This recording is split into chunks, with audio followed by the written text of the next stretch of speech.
Voilà, retour au dossier du barrage éthiopien de la Renaissance. Je vous rappelle que le Conseil de sécurité de l'ONU tient aujourd'hui justement une séance pour examiner cette question conformément à la demande du Soudan et de l'Égypte.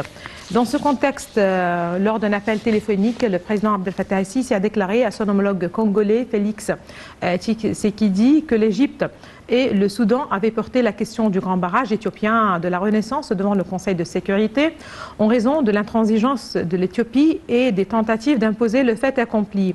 Le président el-Sisi a déclaré que l'intransigeance éthiopienne avait fait échouer les négociations sous les auspices de l'Union africaine.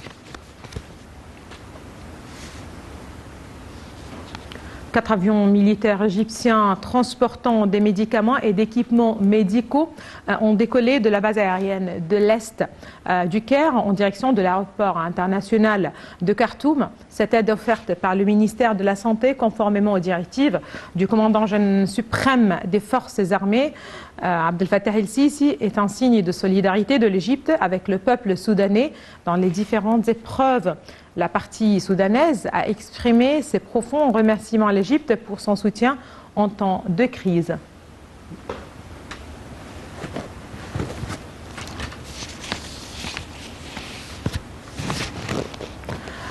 À présent, Madame, Monsieur, nous allons parler des relations égypto-russes. En fait, l'Égypte et la Russie ont signé une déclaration d'intention pour inaugurer l'année de l'échange humain égypto-russe. Le ministre de l'Enseignement supérieur et de la Recherche scientifique a reçu un rapport détaillé de la part de Dr Ashraf Al-Azazi, chargé du secteur des affaires culturelles et des missions sur la signature par l'ambassade d'Égypte en Russie de la déclaration d'intention pour inaugurer l'échange humain Égypte-Russe en 2021-2022. Rim Samir vous propose plus de détails. Le ministre de l'Enseignement supérieur Khaled Abdel-Ghaffar a reçu un rapport sur les échanges humains établis entre l'Égypte et la Russie. C'était à la suite de la rencontre qui a réuni au Caire le chef du secteur des affaires culturelles et des bourses, Ashraf Al-Azazi, avec le conseil culturel russe au Caire et le responsable de l'autorité en charge de la coopération culturelle et humaine au ministère russe de l'Enseignement supérieur. Le rapport souligne la profondeur des relations égypto-russes dans les domaines éducatifs, scientifiques et culturels et fait mention des activités programmées à l'occasion de l'année de l'échange humain entre l'Égypte et la Russie en cette année 2021. L'année de la coopération humanitaire Égypte-Russie renforcera l'amitié entre les deux peuples, selon un communiqué de l'ambassade de Russie au Caire. Selon le communiqué, il s'agit d'une occasion pour mettre l'accent sur la culture, le système éducatif, la pensée et la vie quotidienne dans les deux pays, en plus du renforcement de l'entente et de l'amitié entre les peuples égyptiens et russes. Et le communiqué d'appelé les Égyptiens à assister à d'importants événements et bénéfiques dans les deux centres culturels russes du Caire et d'Alexandrie. Le centre culturel russe au Caire avait organisé une célébration en ligne à l'occasion de l'année de la coopération humanitaire égypto-russe en collaboration avec le ministère russe de la Culture. Au début de la célébration, une exposition de photographies intitulée « Le plus beau pays du monde » a été ouverte pour les pionniers de la photographie en Russie et avec la participation d'un groupe de jeunes photographes talentueux dans la salle d'exposition du centre. La vice-ministre russe de la Culture a, dans l'allocution d'ouverture, affirmé que cette célébration contribuait à approfondir les relations entre les deux pays en leur donnant une dynamique positive. La chargée d'affaires de l'ambassade de Russie au Caire a indiqué pour sa part que l'année 2020 de la coopération humanitaire entre l'Égypte et la Russie visait à sauvegarder l'héritage des relations d'amitié historique et de la coopération liant les deux pays. Plusieurs événements culturels, sportifs, touristiques et d'enseignement sont prévus dans les diverses villes égyptiennes et russes, a-t-elle noté, estimant que cette initiative constituait une bonne occasion pour aider les deux peuples à mieux se comprendre et par conséquent à consolider la coopération égypto-russe dans les divers domaines. Voilà, l'Égypte et la Russie, certainement des relations historiques.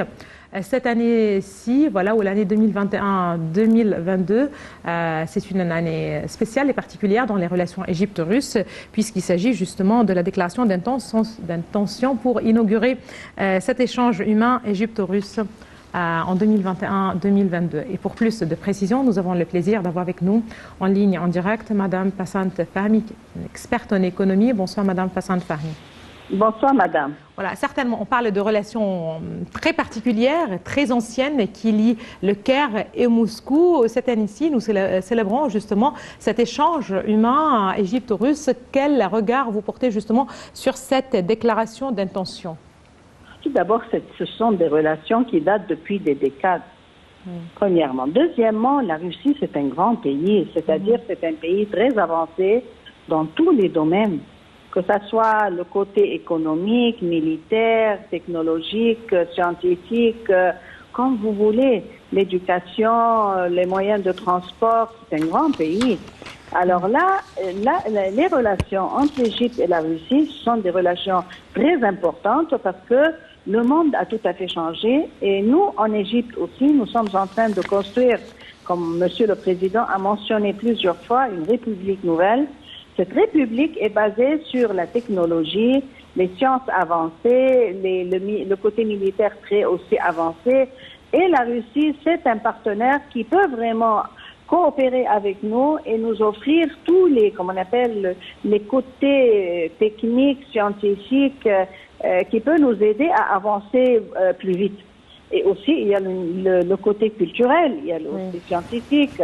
Alors, ce sont des domaines, une longue liste, mais je répète, ça date depuis des décades, mais maintenant, c'est devenu très important parce que le côté technique et le côté scientifique a tout à fait changé sur le monde entier et nous avons besoin, nous aussi, de participer dans ce changement-là.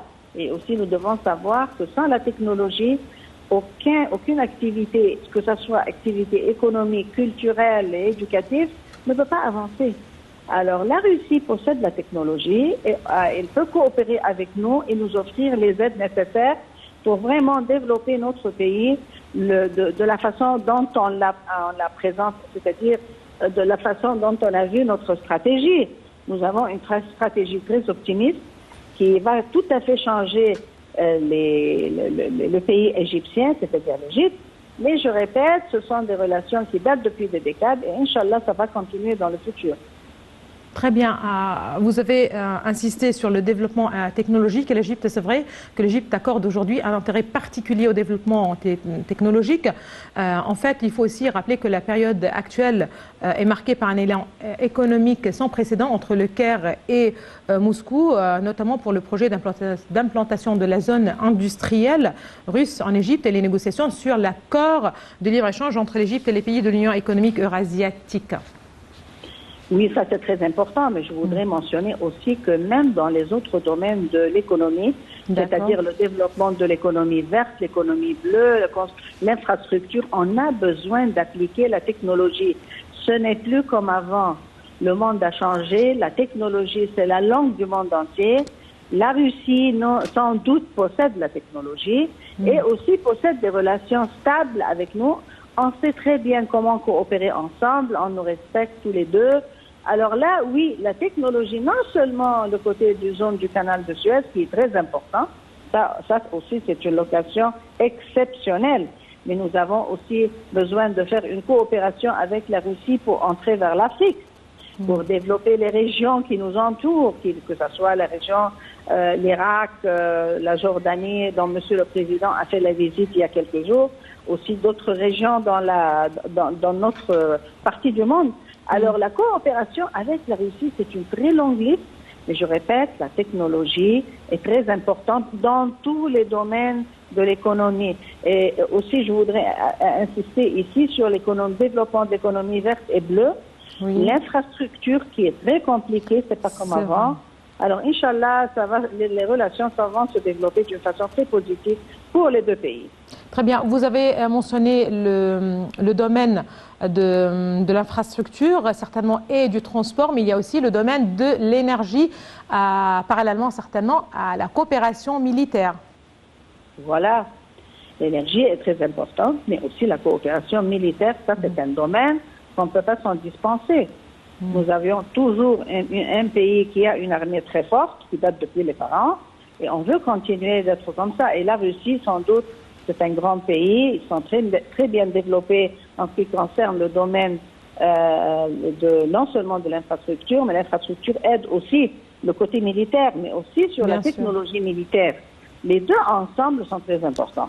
Et je répète aussi qu'on a besoin de leur technologie en ce qui concerne le développement, la stabilité alimentaire, c'est-à-dire les projets verts et bleus. Très bien. Merci beaucoup à vous, Madame Passante Fahmy. Vous êtes experte en économie. Merci beaucoup de vos précisions. Et justement, comme vient de le préciser Madame Passante Fahmy, il s'agit d'une coopération très importante dans le domaine de l'économie. Et dans ce contexte, je rappelle que le gouvernement égyptien souhaite développer davantage les relations économiques avec la Russie à des niveaux sans précédent. C'est ce qu'a affirmé la ministre du Commerce et de l'Industrie, Nevin Guéma. La période actuelle est marquée par un élan économique entre le Caire et Moscou, notamment pour le projet d'implantation de la zone industrielle russe en Égypte et les négociations sur l'accord de libre-échange entre l'Égypte et les pays de l'Union économique eurasiatique. Le gouvernement égyptien souhaite développer les relations économiques avec la Russie à des niveaux sans précédent, a affirmé la ministre du Commerce et de l'Industrie, Nevin Guéma. La période actuelle est marquée par un élan économique entre le Caire et Moscou, notamment pour le projet d'implantation de la zone industrielle russe en Égypte et les négociations sur l'accord de libre-échange entre l'Égypte et les pays de l'Union économique euro-asiatique. La coopération existante dans les secteurs de l'énergie et des transports, a dit la ministre lors d'une séance de pourparlers élargie avec le ministre russe de l'Industrie et du Commerce en marge des réunions de la 13e session du comité égypto-russe à Moscou. Selon un communiqué, les pourparlers ont porté sur nombre de sujets inscrits à l'ordre du jour des réunions, notamment les derniers développements de l'accord de libre-échange entre l'Égypte et les pays de l'Union économique euro-asiatique, les échanges commerciaux entre les deux pays, les développements de la mise en place de la zone industrielle russe en Égypte et qui occasionnera un bond en avant dans la coopération commerciale et industrielle. Elle a indiqué que les pourparlers avaient porté sur le renforcement de la coopération égypto-russe dans le domaine du bois par la mise en place d'un projet commun visant à répondre aux besoins de l'Égypte en bois, ainsi que sur le projet de création d'un centre logistique de stockage et de distribution des céréales russes.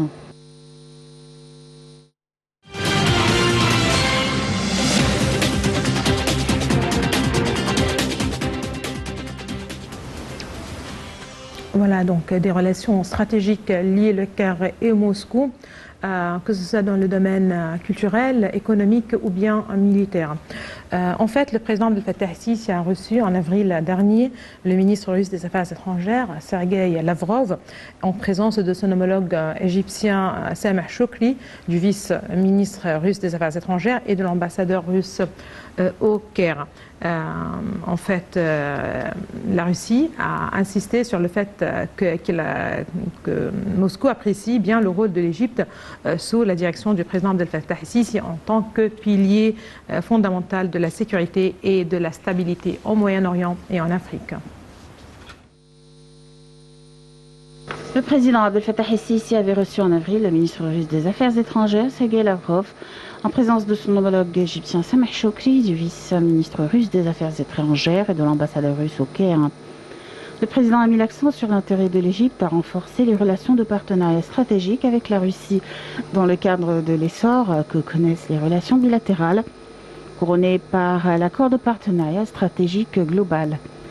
Ceci est susceptible, a souligné le président, d'ouvrir de nouveaux horizons de coopération entre les deux pays sur plusieurs plans. Le ministre russe a pour sa part mis l'accent sur l'intérêt de Moscou à promouvoir la coopération objective et étroite avec l'Égypte, dans le cadre de l'importance qu'accorde son pays à la coordination continue et aux consultations avec l'Égypte. La Russie apprécie bien le rôle de l'Égypte sous la direction du président Abdel Fattah el-Sisi en tant que pilier fondamental de la sécurité et de la stabilité au Moyen-Orient et en Afrique. L'entretien a porté sur l'examen de maints dossiers relatifs aux relations bilatérales, notamment la coopération militaire et sécuritaire, surtout les efforts de lutte antiterroriste, ainsi que ceux menés pour la reprise des vols russes vers l'Égypte, en plus du dossier de la centrale de Doban. Les deux parties ont également discuté des questions régionales, notamment les dernières évolutions du dossier libyen, les efforts égyptiens appuyant la nouvelle autorité exécutive provisoire en Libye. Et Sissi et Lavrov ont de même examiné les visions quant aux dernières évolutions du dossier du barrage de la Renaissance. Le président a réaffirmé l'importance qu'accorde l'Égypte à ce dossier pour sauvegarder ses droits hydriques historiques dans les eaux du Nil, étant donné que l'eau est une question de sécurité nationale pour l'Égypte. Ceci dicte l'importance de parvenir à un accord légal contraignant autour des règles de remplissage et de fonctionnement du barrage. Le non-règlement de cette crise affectera négativement la sécurité et la stabilité dans la région, a renchéri le président El-Sisi.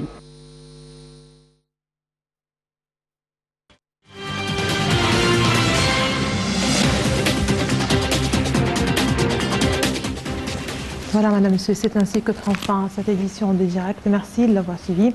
Extension de programme national international.